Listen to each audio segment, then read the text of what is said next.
Sometimes the best thing government can do to drive economic growth is actually just to get out of the way. That's especially true in the resources industry, where too many projects face crippling delays due to excessive green and red tape. Just look at how long it took green lights for Adani, how long it took Adani to start digging.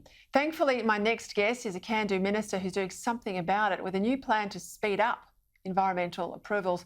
Resources Minister Keith Pitt joins me now from Canberra. All right, Keith, you're one of my favourite ministers because you actually walk the talk, you get things done. What's your plan?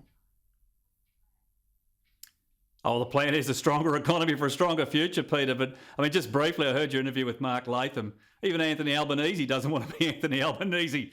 He wants to be Bob Hawke or John Howard.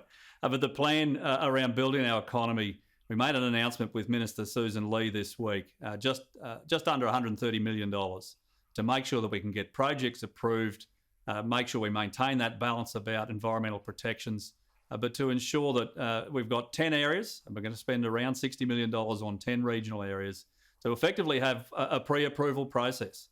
It's similar to local government. So, you know, if you meet the requirements, it's been assessed, well, away you go. What we know is we need to get agreement from the states to do that. We need to make sure that we have our bilaterals in place. But we need these projects in the pipeline. We need the billions of dollars worth of investment and the tens of thousands of jobs. And a Greens-Labor alliance, well, Adam Bandt's already said $500 billion worth of projects gone and 80,000 jobs if they form an alliance with Labor at the next election.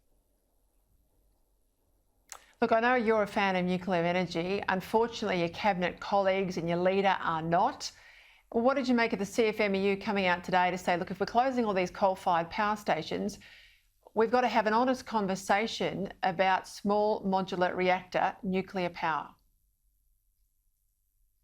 Well, Peter, if 100% of the network is intermittent and unreliable, then your supply is intermittent and unreliable. That's just a statement of fact. And I noticed one of the other unions has now come out and they're adamant that that's not happening. And the absolute reality is without Labor support for really long-term projects like this, it's just not going to happen. But you know, once again, we are keeping a watching brief on it. We've got an agreement with the British, with the UK, to ensure that we are sharing that technology. We've signed the AUKUS agreement for nuclear submarines. That will build technical capacity in Australia because quite simply we will need it, particularly as maintenance comes on and all of those other things with operational requirements for the new submarines in terms of our force posture.